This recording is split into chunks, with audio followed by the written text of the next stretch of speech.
World की 10% population to be affected by the new COVID various variant in 2023। इसके साथ से काफ़ी ज़्यादा नए रिस्ट्रिक्शंस जैसे कि आपका सोशल डिस्टेंसिंग, फेस मास्क जो सबको पता है, but avoid international travels as well. काफ़ी ज़्यादा स्टूडेंट्स को इससे प्रॉब्लम होने वाली है कि इंटरनेशनल ट्रैवल रिस्ट्रिक्ट हो सकते हैं, वीज़ा डिले हो सकते हैं। क्या है पूरी इन्फॉर्मेशन कोविड के बारे में, कनाडा के रिगार्डिंग और बाकी कंट्रीज के रिगार्डिंग इस वीडियो में मैं बताने वाला हूँ।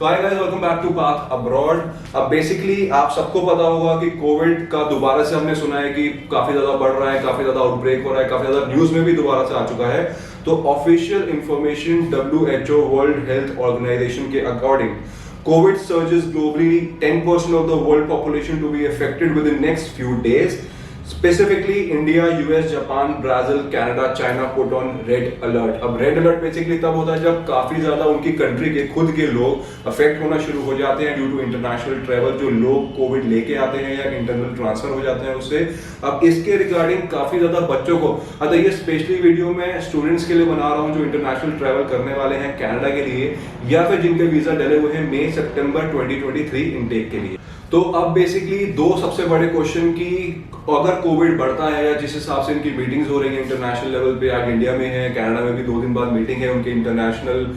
जो इमिग्रेशन मिनिस्टर है उनके और प्राइम मिनिस्टर की, तो क्या बेसिकली इंपैक्ट होगा। सबसे पहला क्वेश्चन की जो भी जनवरी इनटेक में स्टूडेंट्स ट्रैवल करने वाले हैं, कोई restriction as of today on 22 of दिसंबर इवनिंग में कोई भी रिस्ट्रिक्शन नहीं आई है कि आप इंटरनेशनल ट्रैवल नहीं कर सकते। हाँ, थोड़े बहुत रिस्ट्रिक्शन उन्होंने ऑलरेडी स्टार्ट कर दिए हैं, जैसे कि RT-PCR की रिपोर्ट आपको जाने से पहले नहीं चाहिए थी, सिर्फ कोविड के डबल वैक्सीनेशन सर्टिफिकेट चाहिए थे।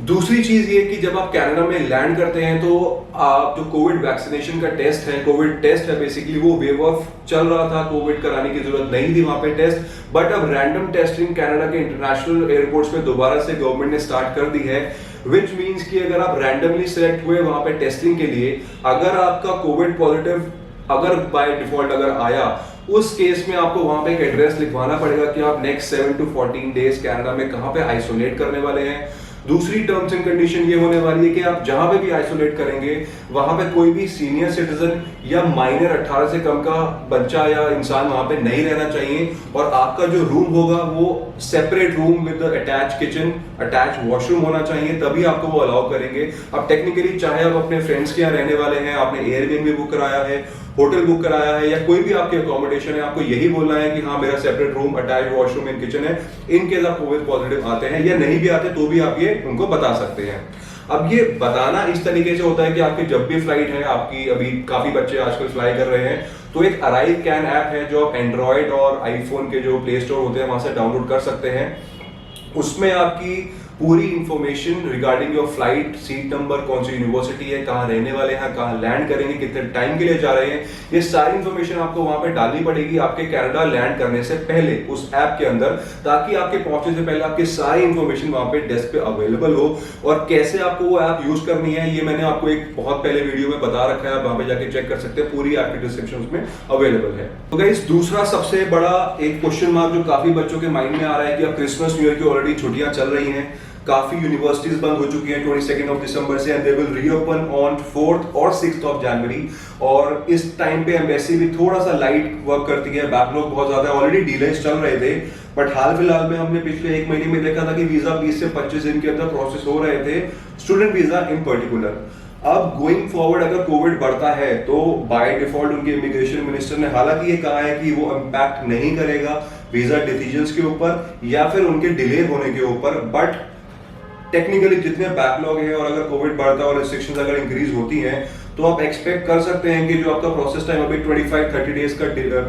रिड्यूस हुआ है वो दोबारा से थोड़ा सा बढ़ सकता है, which can go up to 2 months approximately. और जो PR के केसेस है उनका डिले थोड़ा ज्यादा देखा जा सकता है, बिकॉज वो ऑलरेडी काफी डिले चलते आ रहे हैं, उनको डिले करने में उनको इश्यू नहीं होने वाला।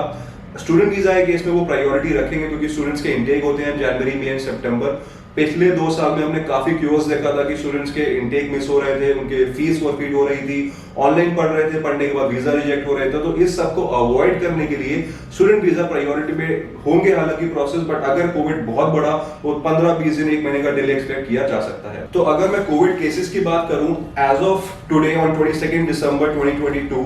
कनाडा में 4,81,051 कोविड एक्टिव केसेस हैं, जिसमें से 4,80,900 करीबन आपके माइल्ड कंडीशन, जिसमें ज्यादा सीरियस कंडीशन नहीं होती, होम आइसोलेशन में ठीक हो जाते हैं, और ओनली 99 सिर्फ 99 लोग पूरे कनाडा में सीरियसली क्रिटिकल हैं आपके कोविड से। अच्छी न्यूज ये है कि अगर जितना नंबर ये लो रहेगा, जैसे आपने देखा था थर्ड वे में कोविड केसेस बहुत बड़े थे पर उनकी इतनी सिवियर नहीं थे, वो तो इतने रिस्ट्रिक्शंस नहीं लगे थे एज कंपेयर टू कोविड 2। अगर इस बार भी कोविड केसेस बढ़ते हैं बट सीवियर नहीं होता तो कोई रिस्ट्रिक्शन ट्रैवलिंग में नहीं होगा, कोई रिस्ट्रिक्शन वीजा डिसीजन में नहीं होगा, और कोई रिस्ट्रिक्शन वीजा डिले में भी नहीं होगा। बट अगर क्रिटिकल कंडीशंस होती हैं लोगों की थोड़ी सी भी, स्पेशली कनाडा जैसी कंट्री में जो बहुत जल्दी लॉकडाउन में जाती है, वीजा डिले होते हैं, ट्रांसपोर्टेशन अपनी इंटरनेशनल ट्रैवल्स के लिए बंद करती है, उस केस में थोड़ा हो सकता है, बट उसके लिए थोड़ा वेट अभी करना पड़ेगा I believe Christmas new year के एंड तक का, क्योंकि अभी वहां पे ऑलरेडी वेकेशन चल रही हैं, लोग घूम रहे हैं। उनको हालांकि कुछ रेगुलेशंस बताए गए हैं कि फेस मास्क पहनिए, सोशल डिस्टेंसिंग मेंटेन कीजिए, हाथ से हाथ धोइए, मुंह धोइए, जो भी इनका बेसिकली चलता है। Public gathering like marriages, political social meetings वगैरह को अवॉइड करना है। अवॉइड इंटरनेशनल ट्रैवल, ऑलरेडी उनके एक लिस्ट में आ चुका है एडवाइजरी के, in India and in Canada both. तो अगर इंटरनेशनल ट्रैवल का अवॉइड है तो जो विजिटर वीजा है, टूरिस्ट वीजा, वो डिले में हो सकते हैं। Student visas are still an exception.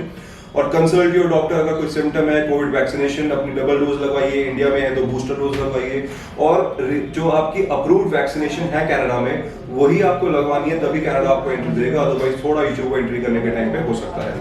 तो गाइस ये एक मेजर अपडेट थी, क्योंकि काफी कॉल्स आए थे कि कोविड का क्या इम्पैक्ट होने वाला है ट्रैवलिंग पे, कि आइसोलेशन क्या होगा, ट्रैवलिंग बैन तो नहीं हो रही, या वीजास डिले दोबारा तो नहीं होंगे। Any particular question you have, आप नीचे कमेंट कर सकते हैं। Me and my team will be able to assist you on timely basis.